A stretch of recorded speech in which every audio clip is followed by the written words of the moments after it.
Un placer de estar aquí con ustedes porque ya saben que dice Francia, pero he vivido muchos años en Uruguay y es un gusto poder estar compartiendo este espacio con ustedes y participar de esta primer bienal, que me hace feliz también que se haga eso en Uruguay, ¿no? Porque muchas veces sentimos un poco, nos sacan las raíces a tener que viajar a otro sitio para hacer doctorado, formaciones, y nos da gusto con Marcelo Facón, con quien trabajo mucho, que se pueda generar esos espacios aquí en Uruguay.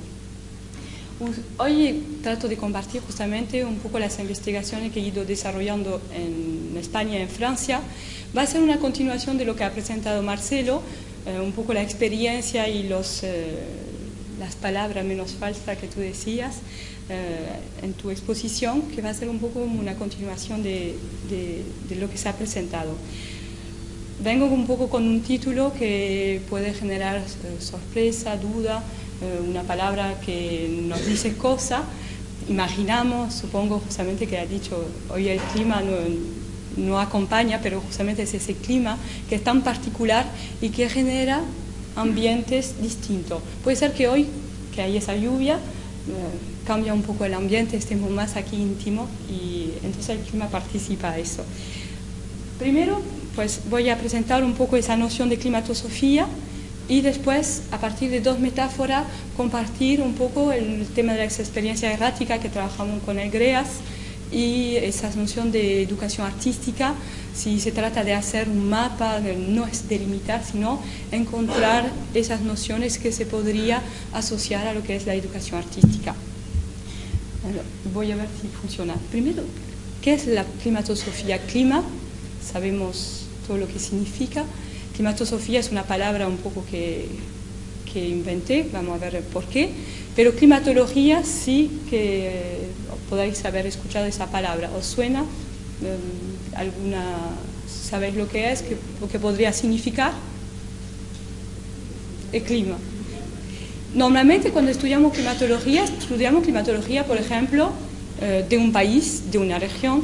Puede haber asociado después unos climas tropicales, clima, no sé, mediterráneo, hablo de los climas que yo puedo conocer, pero normalmente el clima analiza justamente diversos elementos, diversos fenómenos que nos permite comprender el estado de una región, el estado de un país. Y esos elementos pueden ser los ambientes, las temperaturas, los espacios, los tiempos, las corrientes, las fluctuaciones, si hay aire cálido, aire frío. ¿Sí? Cuando estudiamos climatología, se desarrolló una climatología urbana, que es la que el clima que había en la ciudad era totalmente distinto del entorno en el cual se emplazaba. Es decir, si en la naturaleza que había alrededor había un clima, cuando entramos en la ciudad, no sé si a veces os pasáis por una avenida y hay como un viento terrible. O hablamos, por ejemplo, de barrios calientes. Hay varias metáforas que se asocian tanto a la climatología real y en una climatología metafórica, que sería utilizar nociones de clima para definir un poco los ambientes sociales de la sociedad. ¿Sí? Entonces, cuando decimos que hay un ambiente, hay una fluctuación en una avenida, es climatología real, es decir, utilizando las nociones de temperatura, vientos o atmósfera. Y hay la climatología más metafórica, que es barrios calientes, ambiente más frío, avenidas que se cruza y se pasa, o la ciudad vieja, que es un lugar más cálido, donde nos perdamos un poco, donde hay esa herencia. Bueno, el que habló de eso es un colega justamente de París 5, que es Fabio Larroca, que habló de la climatología de la ciudad postmoderna.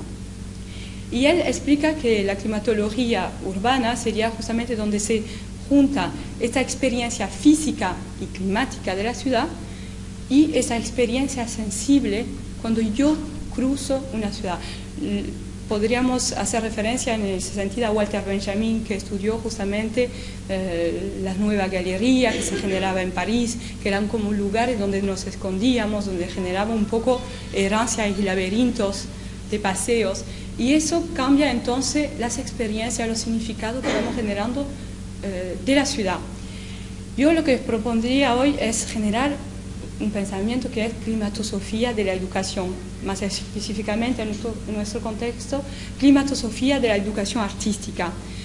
¿Qué podría hacer? Es tomar esos mismos elementos de clima, ambiente, tiempo, lugares calientes, espacio más frío, para aplicar justamente esa metáfora de la educación. Pero hago una pequeña diferencia entre climatología y climatosofía, porque justamente yo creo que es tú que hablaste del logocentrismo, siempre el logos es el conocimiento. Entonces siempre cuando hablamos de climatología es aplicar nociones claras para definir esos elementos. Y de ahí damos previsiones, por ejemplo, de qué será el tiempo. Nos han dicho que por el jueves habrá buen tiempo, serán mejores. La climatología nos permite hacer previsiones. No se trata de eso, por supuesto. Por eso climatosofía, es decir, generar más un saber intuitivo que nos permite percibir un poco los elementos que participan a un ambiente escolar. Podemos hablar de ambientes escolar, retomo un poco lo mismo de Marcelo, generar preguntas más que respuestas. Podemos hablar de ambiente, se genera un ambiente aquí. Yo creo que hay una compañera, no sé si aún está, porque no está más en el lugar, que hace días que vais haciendo cosas, que hay eventos, que vamos circulando, que pasamos de un lugar a otro, pero cuando hubo la experiencia del silencio, me sentí aquí, sentí que estaba, retomé mi cuerpo, estoy participando de un lugar, de un espacio y de otras personas. Es decir, cuando hablamos de climatosofía, es eso también, ese ambiente que yo comparto con las personas que están alrededor, siento sus cuerpos. Hay como una cierta empatía corporal cuando escuchamos los sonidos. Yo el primero fue de una risa de una persona de cuando se propuso, creo que una de aquí. Y eres tú que has dicho lo de que circulamos. Pues la risa también es esa empatía corporal. Yo escucho los sonidos de los cuerpos de los otros. Cuando hacemos ese crujir del estómago que siempre nos molesta, pues es también participar de esos encuentros que son corporales también. Entonces la climatosofía sería eso. ¿Cuáles son los elementos que hacen que yo haga parte de un ambiente? ¿Cuál es el ambiente escolar? Justamente lo comparto a través de dos metáforas. La primera va a ser la educación como viaje, que se liga con lo que Marcelo ha comentado sobre la errancia. Hago una transposición entre dos imágenes que sería justamente el aeropuerto y los, en este caso he tomado imágenes de espacios escolares franceses, de esos corredores que hay en los colegios que buscan la neutralidad máxima, es decir, siempre suelen ser, bueno, en mi caso en verdoso, un poco de amarillo o blanco, para que sean siempre los espacios los mismos, que hay la máxima neutralidad y corredores donde hay las aulas bien distribuidas, donde cada uno va en su sitio. ¿Cuál es el ambiente que estamos generando desde esa neutralidad? ¿Por qué anular los espacios, buscar una neutralidad, higienizarles para que sean similares y corresponde a las edades o a los grupos? Justamente se cambia mucho en la primaria y la secundaria. La primaria me fascinaba pasar delante de escuela primaria o parvulario, que veía colores, mesas redondas, los juguetes, un poco estimulaciones visuales, un poco de todo lado, y llegamos a secundaria y se borra todo. ¿Qué es lo que toma lugar? Mapas políticos, fechas del tiempo, y se va reorganizando, institucionalizando todas esas referencias de tiempo y espacio. Y se pierde un poco esa experiencia del espacio, esa experiencia también de los cuerpos. Entonces la primera metáfora que quería compartir es la educación como viaje. No es casualidad que utilizo esa metáfora del viaje, porque la educación en sí es un viaje, pero es un viaje iniciático, es decir, una búsqueda de sí mismo. No es una búsqueda, como tú dijiste, laboral, una búsqueda del conocimiento, es una búsqueda de sí mismo donde yo me voy a desplegar. Tú hablaste del épanouissement, que es una palabra que se utiliza mucho en francés, que sería como este desplegar. Cuando hablamos de eclosionar, se aplica solo a las flores, pero en Francia nosotros utilizamos esa palabra épanouissement, que quiere decir para las personas. Si la propia persona se despliega, eclosiona. No decimos epanouir de las flores, eclosiona. Pero epanouir es para la persona. Es decir, la educación, su principio sería de socialización primero, es decir, vamos a encontrar un espacio público donde me voy a encontrar con otras personas, con los adultos. Yo creo que hoy escuché una persona que decía, nosotros somos referentes, somos modelos. Claro, el adulto toma una cierta posición con los alumnos que se van a acompañar en un proceso de aprendizaje.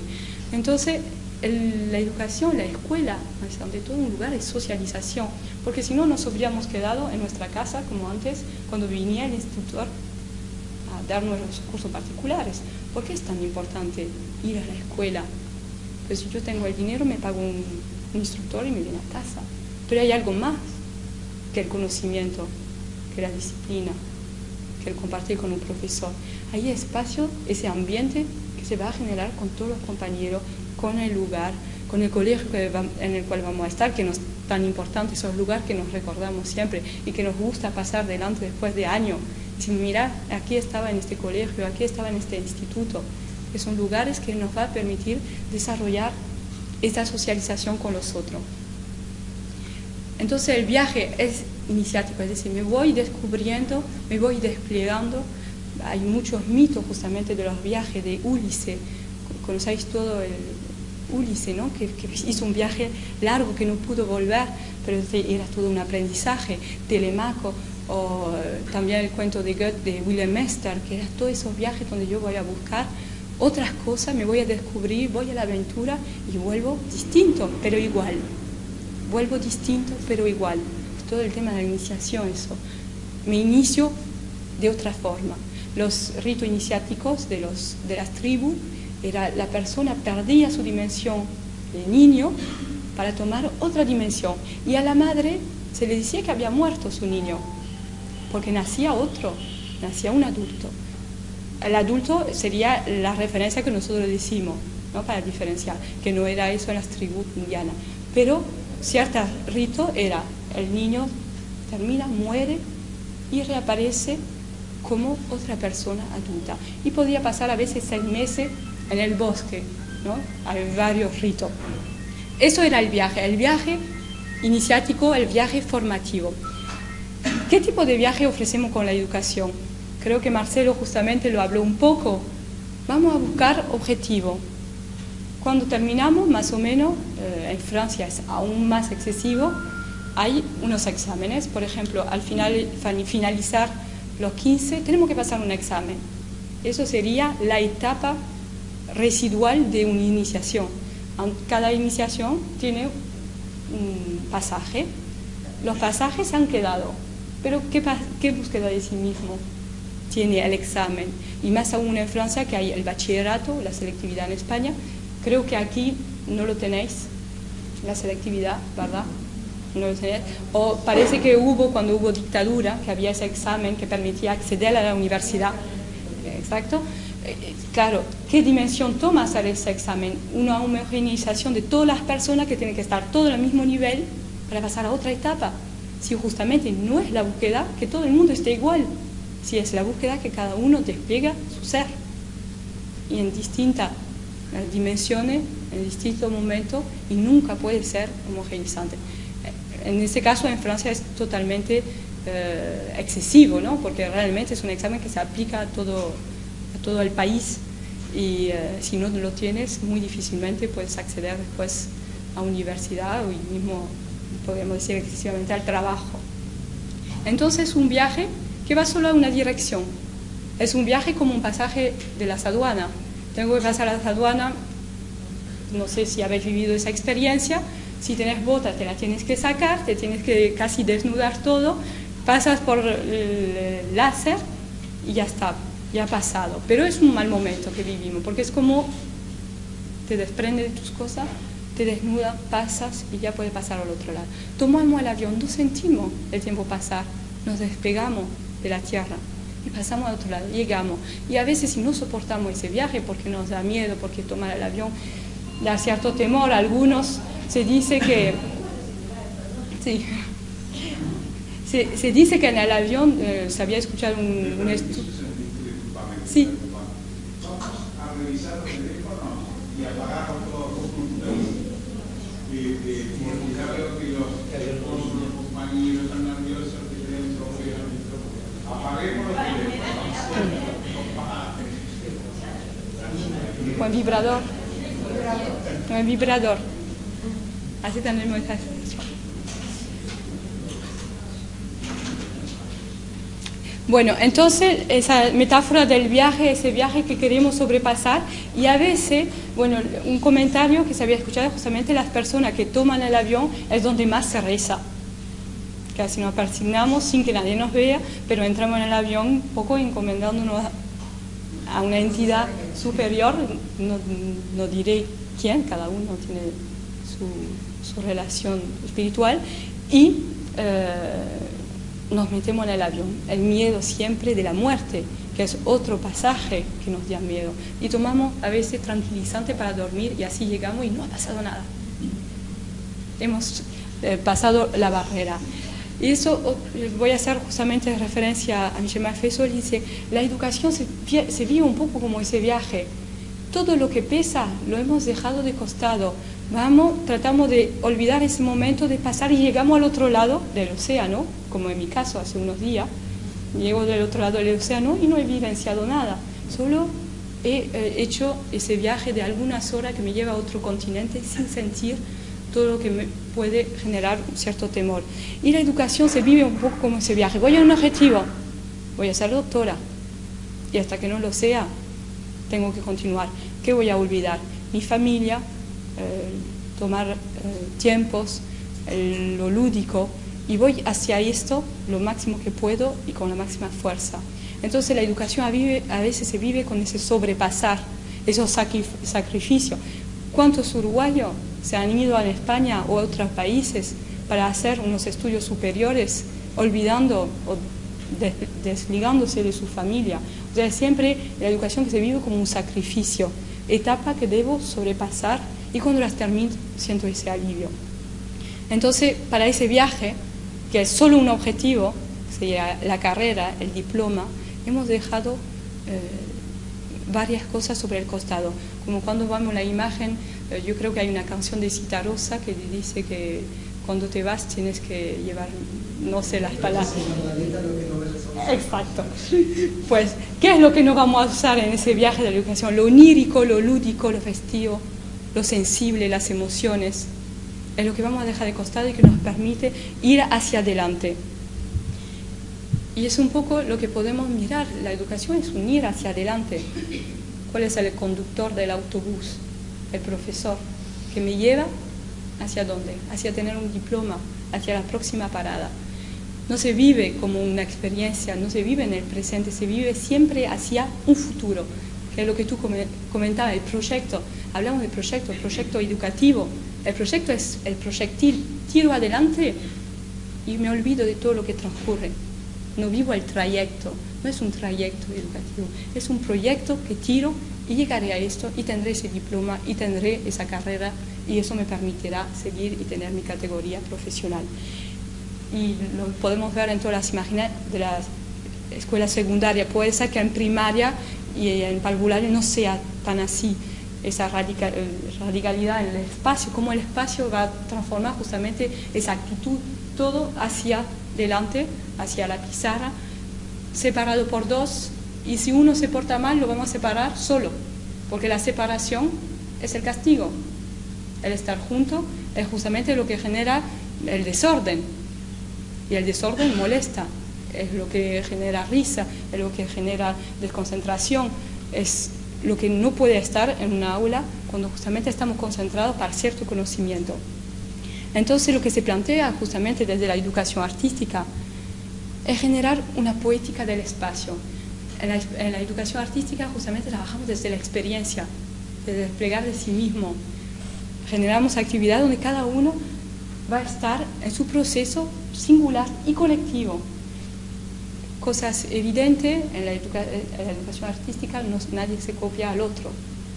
No importa si se copia, al contrario, se estimula, el otro me estimula, el encuentro me estimula, me hace participar de un movimiento colectivo donde yo también singularmente me voy a desplegar.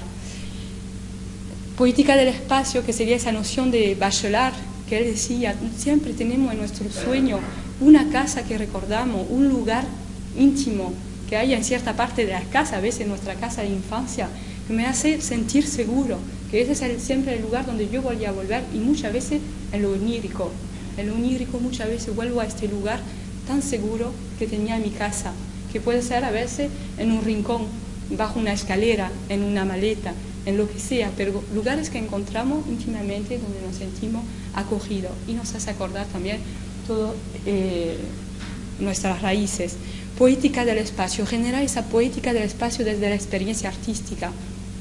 Y también el lieu félin, que quiere decir el lugar hacia el lazo, el lugar hacia la unión, es decir, donde el lugar retoma su espacio, es decir, donde la gente circula, donde no todo el mundo está en una cierta dirección, donde cuando generamos experiencia artística se suele generar casi un desorden.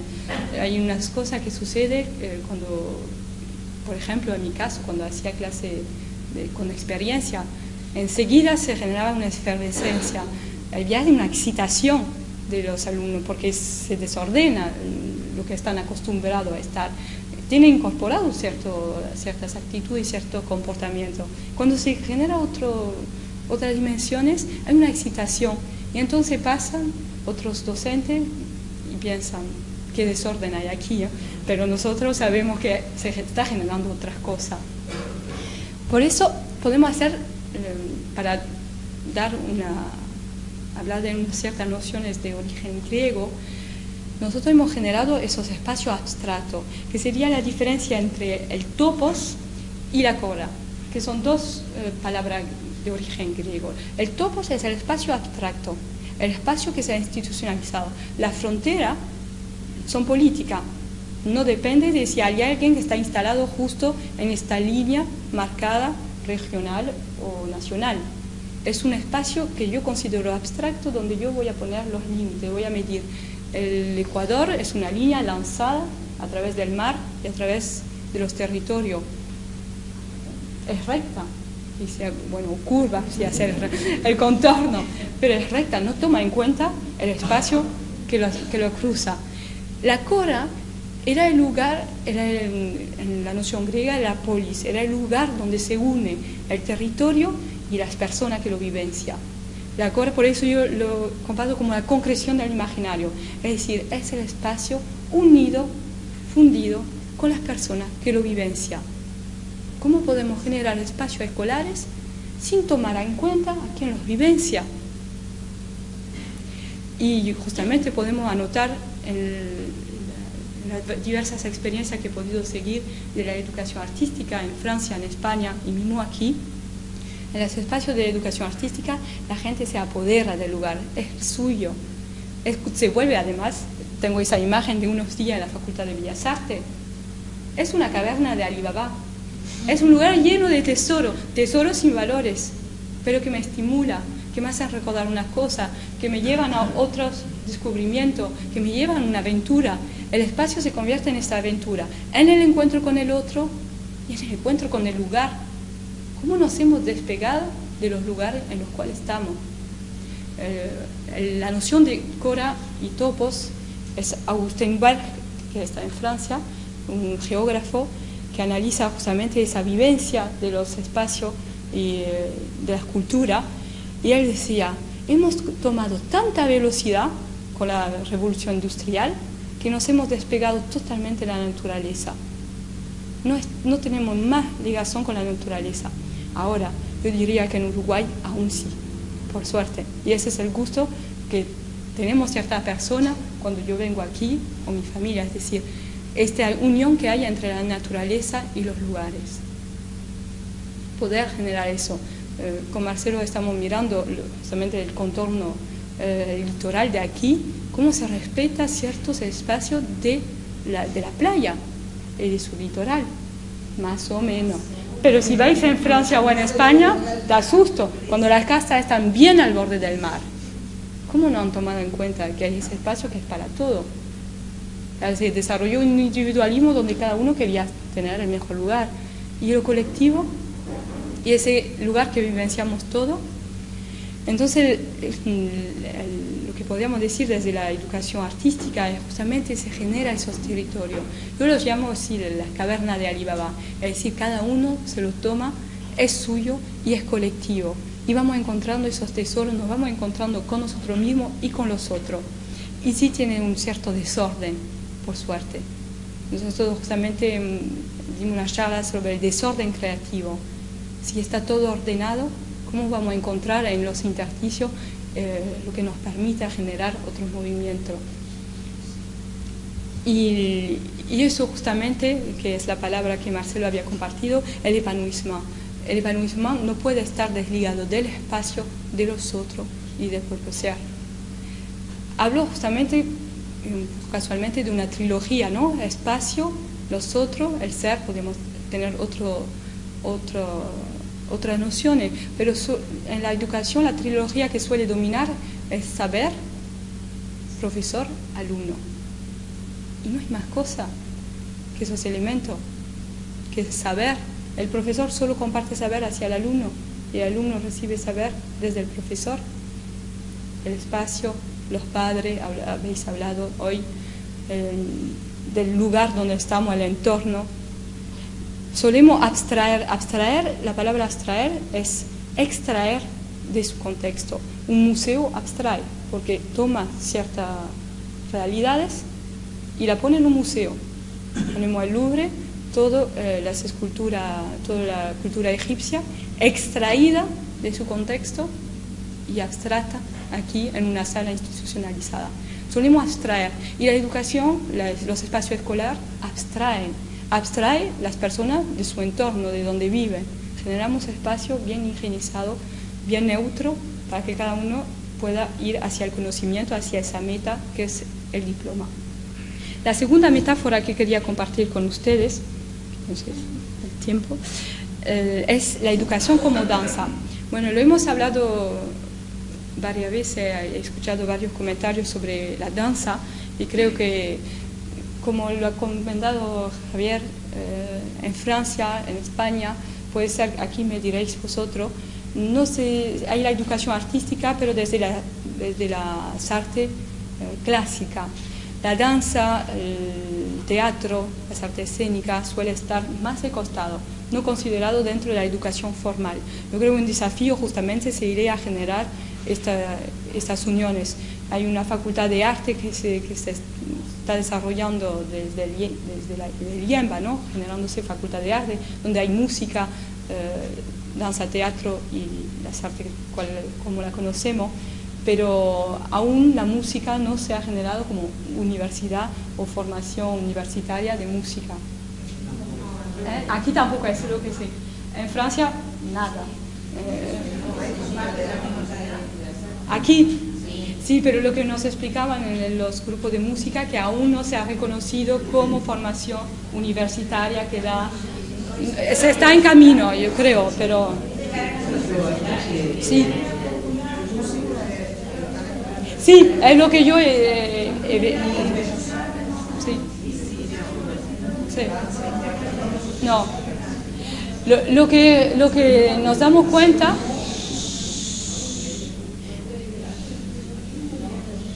toda la importancia, justamente lo que habéis compartido con vuestra experiencia, de lo esencial de esas formaciones, de esos aprendizajes y cómo aún está desligado. También para dar cierta información que no es que no sea importante, pero pueden dar alguna noción.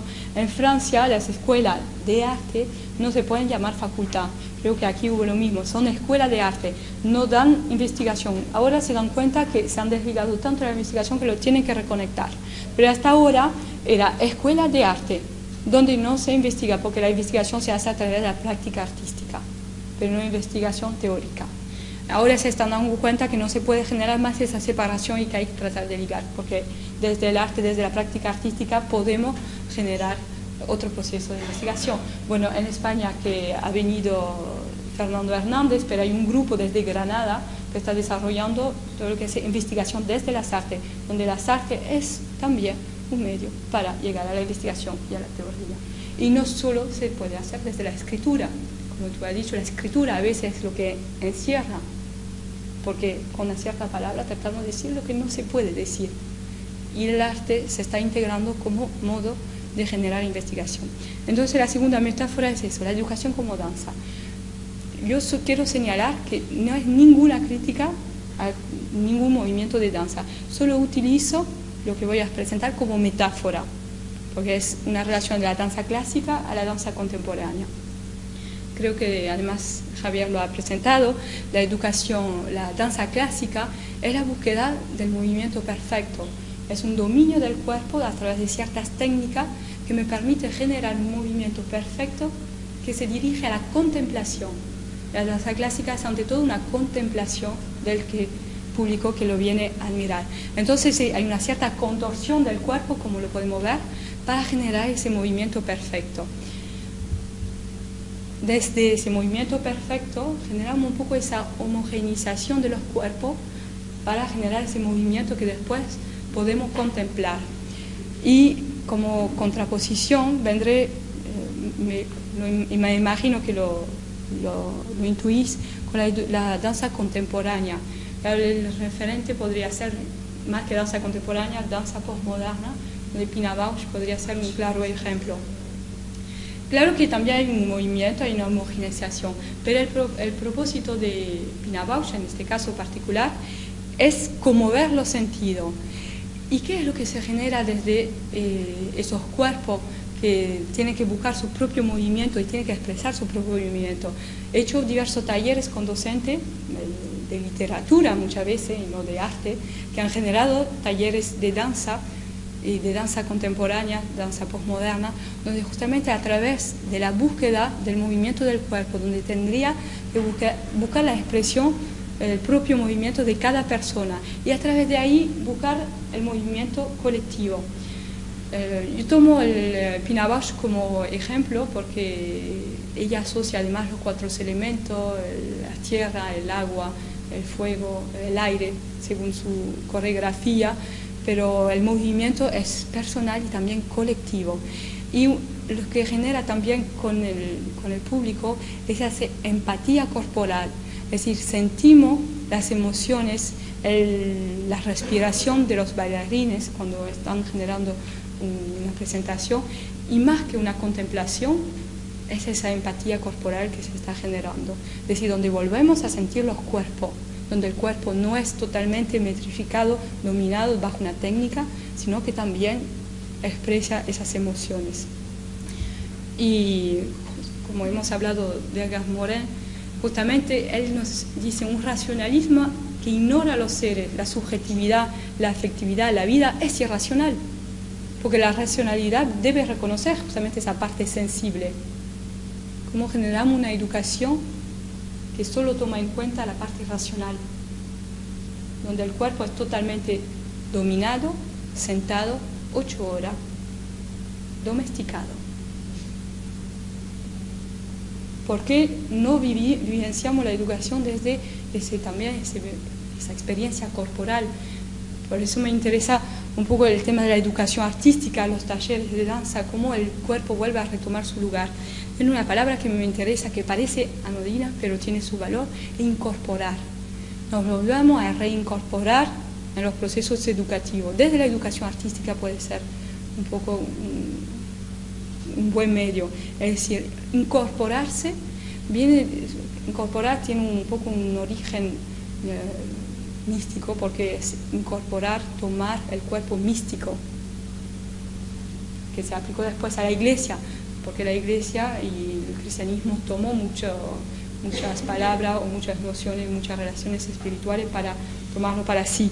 Pero es entrar en el cuerpo místico. Y cuando yo digo incorporar, si notáis con los alumnos, a veces entran y tiran su bolso y cierran y esperan, y hay cierta negación del cuerpo porque ya saben lo que les espera.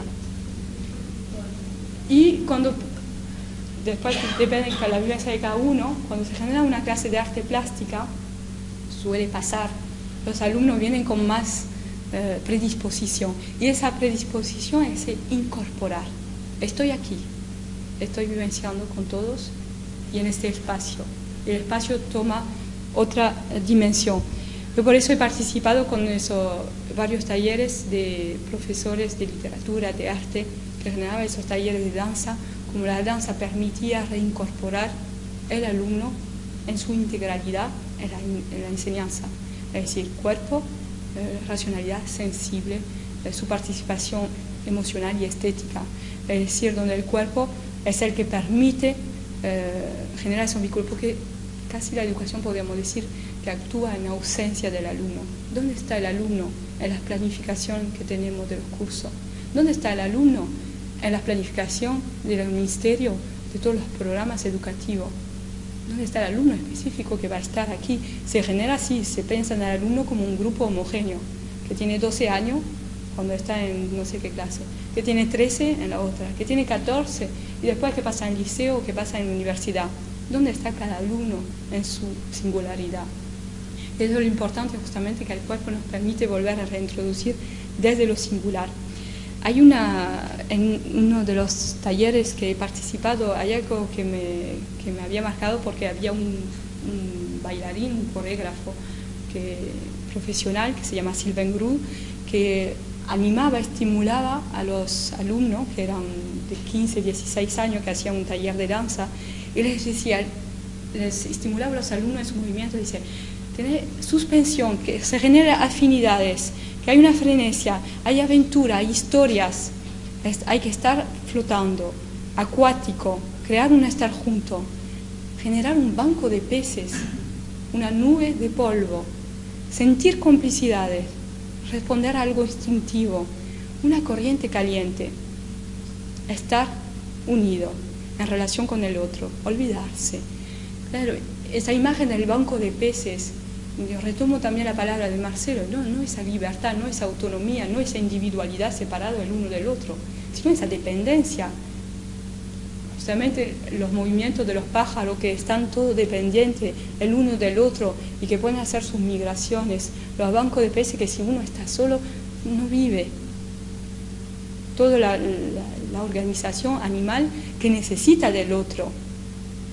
Nosotros, el animal humano, que justamente se olvida del otro y quiere vivir bien confinado en su espacio, separado del otro. Esa metáfora del banco de peces me ha parecido importante, justamente la educación artística, cómo genera ese banco de peces, esta corriente caliente. Y ahora volvemos al tema de la climatosofía. Nos decía climatosofía, cómo la educación artística genera este clima, este calor, esta temperatura afectiva que hay en esas clases, donde hay varias corrientes, donde estamos fluctuando, donde a veces hay tendencia un poco fría, es decir, no sé qué hacer, estoy perdida, no puedo avanzar. Y otro que hay como núcleo caliente, que están desarrollando, están buscando algo, están despegándose. ¿Cómo se genera esos climas en la educación artística? Yo hablo de microclima. La educación artística genera un microclima en relación, podríamos decir, a una educación más racional. Microclima, cuando hablamos de microclima, es una fauna y una flora particular en relación a su entorno. No sé si habéis visto a veces dentro de la piedra o dentro de los muros, cuando se crece una planta así como de la nada. Eso podría ser también un microclima. ¿Cómo salió esta planta dentro de la piedra? Porque había solo un poco de tierra, un poco de aire, un poco de agua. Se generó este microclima dentro de una aridez insoportable. Dentro de la educación, que se vuelve un poco árida, hay esos microclimas. ¿Y cuáles son esos microclimas? Una fauna y una flora particular. Si realmente se genera esa fauna particular dentro de la educación artística. Por eso solemos, además, los de Bellas Artes, solemos considerarlo como personas que reconocemos cuando hacemos Bellas Artes. Cuando estamos o en Francia o aquí, se genera una fauna particular, hay un ambiente particular. Casi que no nos atrevemos a entrar, porque hay como algo que está caldente se dice, caliente. No sé si me confundo con las palabras, pero se genera ese ambiente aparte de una educación racional que no toma en cuenta esta energía del grupo, esa efervescencia. Justamente en la presentación de un grupo de mañana había una asociación siempre muy evidente entre cultura y arte. Siempre cultura y arte se generan, no sé si podríamos definir muy bien cuál es la diferencia, pero cultura se entiende dentro del arte, el arte dentro de la cultura. Y la cultura, lo que es importante es que es efervescencia. Cuando ya no es efervescente, se convierte en civilización. ¿Qué es la civilización? Es lo que ya quedó bien fijo, bien estable. La civilización griega es sus conocimientos, su historia, sus personajes y bien los eventos concretos que nos permiten determinar qué es civilización. La civilización la hemos nominado, la determinado. La cultura no la podemos determinar. Son varios movimientos siempre en efervescencia. Y mientras siga en efervescencia es cultura, porque siempre está vivo. Y qué interesante que el arte y la cultura siempre, el arte y la educación artística, la formación artística, también siempre esa efervescencia, porque permite generar esos espacios vivos. Y dentro de esto podríamos decir que, claro, la educación artística se constituye un poco como esas constelaciones. A veces hay esos espacios, esos microclimas que ofrecen un espacio aparte, que ofrece esas constelaciones dentro de un espacio más árido, ¿no? Como genera un ambiente particular, un ambiente que nos permite desplegarnos a nosotros mismos y también en relación a los otros, generar esa dependencia que permite generar lo colectivo. Yo había empezado diciendo que la educación, su principio un poco esencial, es la socialización. ¿Cómo generamos una socialización cuando estamos sentados el uno al lado del otro, separados del otro, todo hacia una dirección? Cuando podemos ver en las clases de educación artística, donde el grupo es mucho más fundamental que en cualquier otras experiencias o otra disciplina. Entonces se generan justamente como constelaciones, espacios aparte, intersticio dentro de una educación racionalizada. Y ahí viene justamente esa metáfora de la danza clásica y la danza contemporánea, postmoderna. La danza clásica que es racional, que nos lleva a una contemplación donde el cuerpo está metrizado, y la danza contemporánea que nos vuelve a llevar a las emociones. Claro, Pinabajo hizo, y hay otros por supuesto, que hizo esa revolución de cambiar un poco los movimientos de las danzas, pero como la educación en general se podría entender desde esa metáfora, una educación que era racional, bien metrizada, técnica, que nos lleva a una contemplación, hay una educación postmoderna que toma en cuenta los sentimientos, las emociones, la empatía, los encuentros, una racionalidad sensible, es decir, donde lo racional y lo sensible no puede estar desligado, sino es irracional.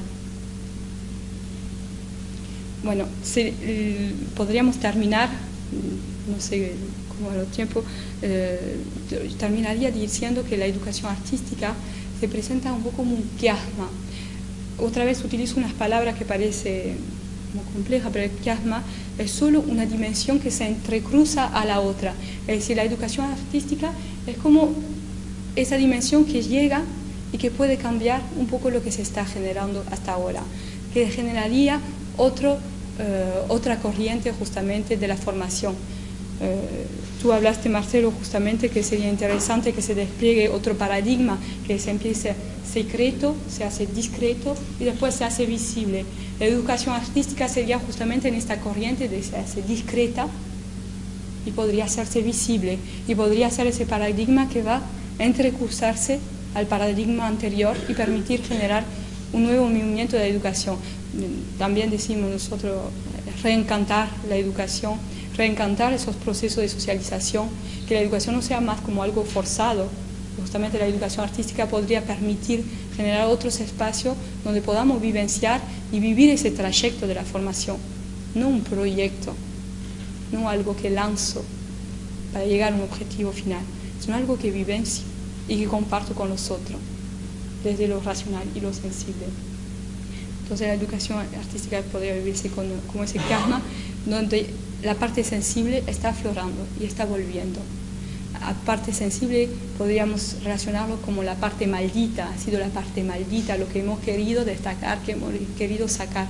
La parte maldita se vuelve a aparecer lo oscuro, lo onírico, vuelve a estar en conjunto en la formación integral, ¿no? Y yo creo que sería eso lo que podría aportar y regenerar la educación artística, retomar esa parte racional, sensible, reincorporarnos en la formación en general.